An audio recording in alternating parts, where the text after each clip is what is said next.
দেখছেন 24 ঘন্টা India TV, সর্বদা সবার পাশে সবার মাঝে। মিড ডে মিলে রান্না করা খাবার পরিদর্শনে ব্যারাকপুর পঞ্চায়েত সমিতির সভা। মুখ্যমন্ত্রীর নির্দেশের পর এই পরিষেবা পরিদর্শনে পঞ্চায়েত সমিতির সভাপতি থেকে আধিকারিকরা নড়ে চড়ে বসল। মিড ডে মিলে রান্না করা খাবার পরিদর্শনে গিয়ে পড়ুয়াদের হাতে খাবারও তুলে দিলেন পঞ্চায়েত সমিতির সভাপতি ও নিজেও খেলেন। সেখানে রাজ্যের মুখ্যমন্ত্রী বারবার বলছে সরকারি আধিকারিকদের ঘরে বসে থাকলে হবে না, স্কুল কলেজে হাসপাতালে পরিদর্শনে যান, তাদের সমস্যার কথা শুনুন, সঠিকভাবে পরিষেবা পৌঁছে দিন। মুখ্যমন্ত্রীর নির্দেশের পরেই ব্যারাকপুর 2 নম্বর পঞ্চায়েত সমিতির সভাপতি প্রবীর রাজবংশী বৃহস্পতিবার দুপুরেই আচমকা যোগবেরিয়া তেঘুরিয়া শশীভূষণ হাই স্কুলে মিড ডে মিলে পড়ুয়াদের রান্নার খাবার পরিদর্শনে যান।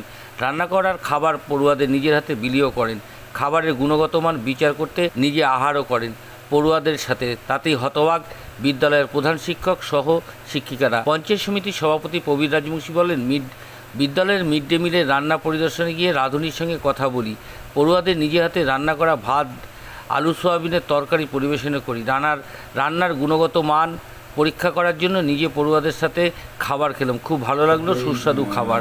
24 ঘন্টা ইন্ডিয়া টিভির প্রতিনিধির বিশেষ প্রতিবেদন। গেছিলাম মিড ডে মিলের ব্যবস্থাপনা দেখতে এবং আমি রান্নাঘরে ঢুকলাম, দেখলাম রান্নাঘরে রান্না করছে এবং পরবর্তীকালে বাচ্চারা যেখানে খাচ্ছে সেখানে আমি গেলাম, দেখলাম রান্নাবান্নার কোয়ালিটি যথেষ্ট ভালো।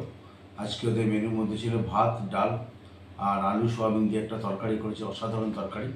আমি নিজে হাতে বাচ্চাদের পরিবেশন করলাম এবং পরবর্তীকালে দেখলাম যে বাচ্চারা রেগুলার কী খায়, আমি নিজেও সেটা খেয়ে দেখলাম সত্যি একদম বাড়ির মতো রান্না করেছে এবং বাচ্চা কাচ্চারা অত্যন্ত খুশি মানে ওরা খাওয়া দাওয়া করছে। আমি দেখে খুব আনন্দিত হলাম। আজ এ পর্যন্ত।